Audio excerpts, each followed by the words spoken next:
Add some color to our model. So we're going to be doing some poly painting now to add a little bit of color. So to do this, I'm going to go ahead and change to the fast shader, and I want to take the hammer head and just fill it with white. So I'll just say fill object, and then I want to choose a gray that has a little bit of blue in it. So if I go ahead and select kind of a blue and then just desaturate that over to the gray and make it maybe a little bit darker, something like that. And then I want to create a lot of variation within one stroke. So I'm going to use a color spray stroke, and I'm actually combine that with kind of a broken up alpha. I'm going to turn off Z add and Z sub and just use RGB at 100%. And now I'm just going to come in here and just paint across this to create a base for the text that we're going to be building. Okay, so we're not too worried about being doing anything exact right now, just kind of drawing this in. You can modify your brush stroke a little bit if you want to. Dial that down, get something a little bit finer, and just kind of fill in the area here. And you can see I'm getting some streaks on a cross, so I'll go back in over those and kind of fill those up a little bit. And I just want to kind of get everything covered up with this variation. This is kind of a quick way to get some variation here in the color rather than just filling it with a specific color. This is giving us a little bit more of a different palette in there. It's all got it broken up. Okay, so just kind of break that up. And then we can come in with another color on top of that, and the more we start to kind of layer some of these things together, it'll start to look a little bit better. So we can now maybe get a darker gray that's more desaturated. Come in here and we can play with the RGB intensity. Come in and layer that on top of this. Okay, maybe just do this one side. Just kind of come in and break that up. Take my focal shift down a little bit. Okay. So maybe we kind of break that up a little bit with a darker gray. Alright. Maybe come in here and maybe start to just add some of the darkness in some of the crevices. So start to think about where the dirt has collected, where the wear has happened on this thing. We can go ahead and get a lighter color. Alright. Take our intensity down, and then we can just really start to come in here, and as we just layer these on top, and now I'm just being very careful with where I'm putting these, just start to add a little bit more in here.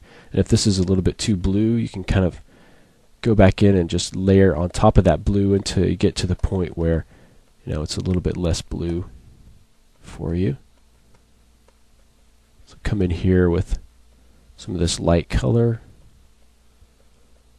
Okay, maybe dial your brush size up a bit if you want to get a little bit more coverage. Come in over here on the side to do the same thing. Still using the color spray along with that alpha. Just very quickly add a little bit to this.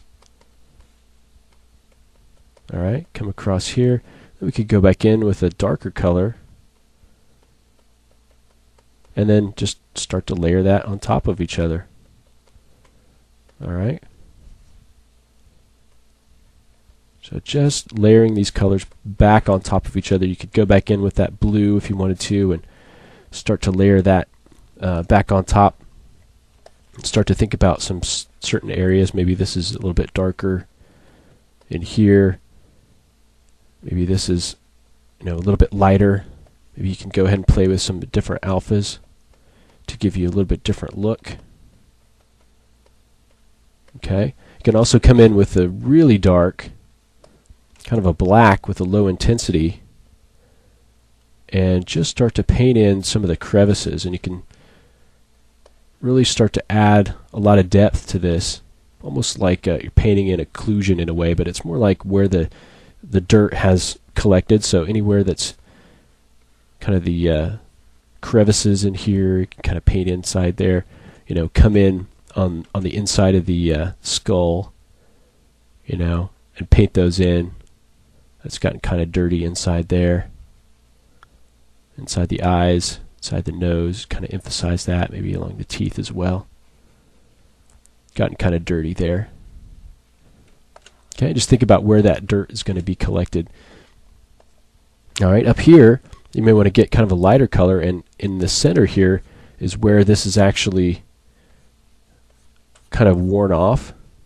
Okay, so you can come in and maybe it's worn off mostly in the center and kind of out to the ends. You can see that.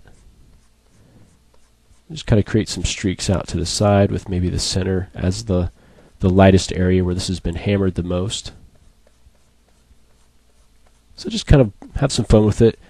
You want to make sure that you're at a high level for this because you're actually painting the color of the polygons rather than a texture map at this point. We will be able to transfer this detail to a texture map, but you could also come in and start to paint in areas of the scratches.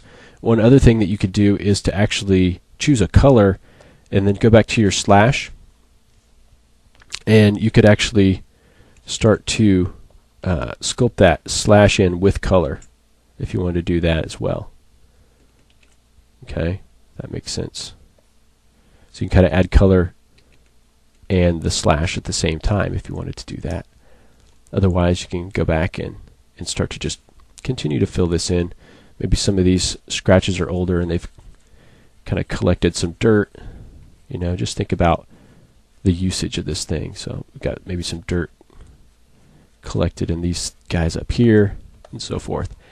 Now for the skull itself, I want the indication that he's kind of just roughly painted over this. So I'm going to go ahead and choose kind of a white, and I'm going to just choose a freehand stroke. Okay, and let's test this out a little bit. I think using this alpha is going to work fine. I'm going to get it kind of a larger brush. Okay, and then I want to just real roughly come across this, and I don't want it to be too meticulous. This guy has just taken some, taken a couple of fingers and some white, powder or something, and just slashed it across here to real roughly decorate his axe. So I just kind of come across here and just something like that, just real rough. Okay, and it's kind of worn off in places. Then go back with the black and kind of fill back in on those eyes, just to kind of make sure that you bring those out a little bit. Okay, and then that dirt can be on, kind of dirtying up that white paint. Is that dirt that's coming on? It's kind of worn down. It's not been newly applied. It's been there for a while maybe. Okay. So just so it kind of looks like he's applied that himself is what I'm going for. Just a very rough with the slashes and the slash paint. So nothing, not like it was actually manufactured. It's kind of like something that he's done himself.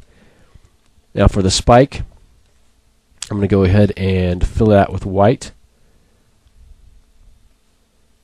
And fill that with white, and then we want to just go through the same process. And if you want it to be the same color as the head, we can go ahead and just choose that color.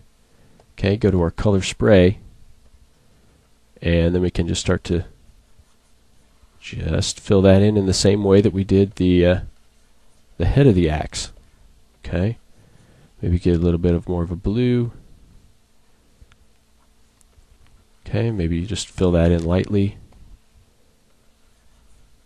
Okay, maybe we don't want it to be quite so blue, so we go back in with maybe a darker gray and just start to layer some of these things on top of each other. We'll go get the kind of a darker black and start to come in some of these smaller areas and just add a little bit of dirt in there.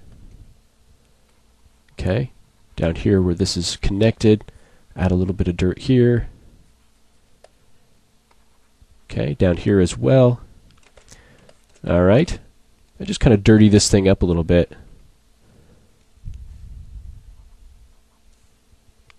Get kind of a higher intensity.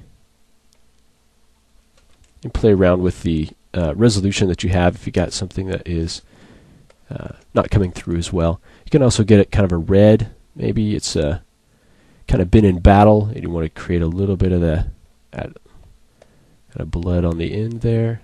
Could do that as well. Come back in and kind of cover over that. It's been kind of it's kind of old. Just kind of darken that up a bit. Maybe some of it's down here. So just have a little bit of fun with this, and keep in mind that these are not textures yet.